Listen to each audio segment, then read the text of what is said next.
Confident development কোর্সের 6 নম্বর লেকচারে আপনাদের সবাইকে স্বাগতম।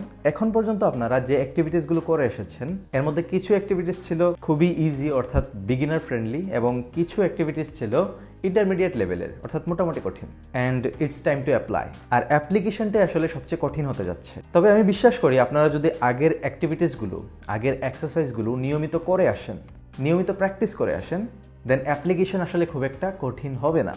You can definitely do it. So আজকের লেকচারের থিম হচ্ছে ফেস ইউর ফিয়ার্স। আপনার ভয়গুলোর মুখোমুখি হন।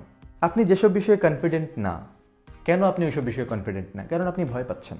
আপনি ভয় পাচ্ছেন কি হবে, আপনি ভয় পাচ্ছেন আপনি যদি একবার স্টেজে উঠে যান অ্যান্ড কিছু বলতে না পারেন দেন কি হবে। আপনি ভয় পাচ্ছেন আপনি যদি একবার আপনার টিচারকে একটা কোয়েশ্চেন করে বসেন অ্যান্ড কোয়েশ্চেনটা উল্টাপাল্টা কোয়েশ্চেন হয় দেন কি হবে। আপনি ভয় পাচ্ছেন কাউকে একটা টেক্সট পাঠানোর আগে যদি ওই টেক্সটটা সে পছন্দ না করে দেন কি হবে। সো ওই যে দেন কি হবে, তারপর কি হবে, এই যে ভয়টা, এই ভয়টাকে আপনার জয় করতে হবে, এই ভয়টার মুখোমুখি হতে হবে। অ্যান্ড আপনি যদি আগের লেকচারগুলোকে সিরিয়াসলি নিয়ে থাকেন, আগের লেকচারগুলো নিয়মিত প্র্যাকটিস করে থাকেন, দেন ওই ভয়টাকে জয় করা আপনার জন্য খুব একটা কঠিন হবে না। কারণ আপনি পজিটিভ সেলফ টক করে এসেছেন। আপনি সবসময় আপনার নিজেকে সিগন্যাল দিয়ে এসেছেন আমি যদি একটা কোয়েশ্চেন করি দেন হয়তো সবাই আমাকে প্রেইজ করবে, টিচার আমাকে অনেক পছন্দ করবে। These are the positive self টক যা আপনি করে এসেছেন। আপনি আগের লেকচারগুলোর মাধ্যমে ওই উপলব্ধিটা নিয়ে এসেছেন যে আপনি যদি কাউকে টেক্সট করেন সে যদি আপনাকে পাত্তা নাও দেয়, অ্যাটলিস্ট আপনি আপনার ইফোর্টটা দেখিয়েছেন, আপনি আপনার বেটার পার্সোনালিটিটা শো করেছেন। আপনি এই মুহূর্তে এটাও জানেন আপনি যদি একবার স্টেজে উঠেন তারপর কিছু বলতে নাও পারেন, অ্যাটলিস্ট আপনি চেষ্টা করেছেন। অ্যান্ড অবভিয়াসলি আগামী 4-5 বছর পর এটা নিয়ে কেউ ভাববেও না, বাট এটা থেকে আপনি যে এক্সপিরিয়েন্সটা পাবেন তা আগামী 4-5 বছর পর আপনাকে অনেক বেশি সাহায্য করবে। So you know all this. এখন জাস্ট আপনাকে মাঠে নেমে পড়তে হবে। এখন আপনাকে আপনার ভয়কে জয় করতে হবে।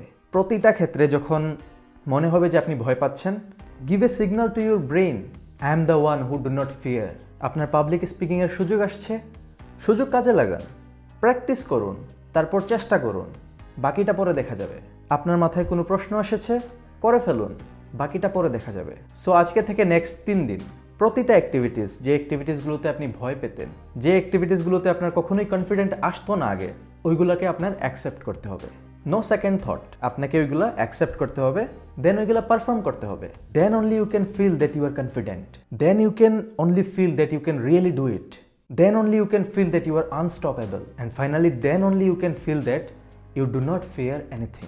সো আজকে থেকে নেক্সট 3 দিন প্রতিটা আনকমফোর্টেবল সিচুয়েশন ফেস করবেন, প্রতিটা ফিয়ার ফেস করবেন, পিছপা হবেন না। আমাদের কাছে সব কিছুরই সলিউশন আছে, বাট তা অ্যাপ্লাই করার মতো সাহস নাই। আপনাকে ওই সাহসটাই জাস্ট দেখাতে হবে। অ্যান্ড আমি বিশ্বাস করি যেহেতু আপনারা আমার সাথে এতদিন লেগে থাকতে পারছেন, you can definitely do it. আর এটা প্র্যাকটিস করার সাথে সাথে আপনি আগের যে অ্যাক্টিভিটিসগুলো আছে ওইগুলোও প্র্যাকটিস করবেন। কোনোটা কিন্তু ছাড়া যাবে না। মনে করেন না যে আপনি বাকি অ্যাক্টিভিটিসগুলো প্র্যাকটিস না করে আপনার ফিয়ারকে আপনি ফেস করতে পারবেন, এটা সম্ভব না। তাই আপনি বাকি সবগুলো প্র্যাকটিস করবেন, সাথে মোস্ট ইম্পর্টেন্টলি এই 3 দিন আপনি আপনার ফিয়ারকে ফেস করবেন, আপনার ভয়কে জয় করবেন। অ্যান্ড আপনার প্রতিদিনের এক্সপিরিয়েন্স আপনি আমার হোয়াটসঅ্যাপ গ্রুপে জানাতে পারেন, আমার ফেসবুক অথবা ইনস্টাগ্রামে জানাতে পারেন, এবং আপনি চাইলে ফেসবুক এবং ইনস্টাগ্রামে আমাকে ট্যাগ করে স্টোরিতেও শেয়ার করতে পারেন। দেখা হবে আমাদের সর্বশেষ লেকচার, 7ম লেকচারে।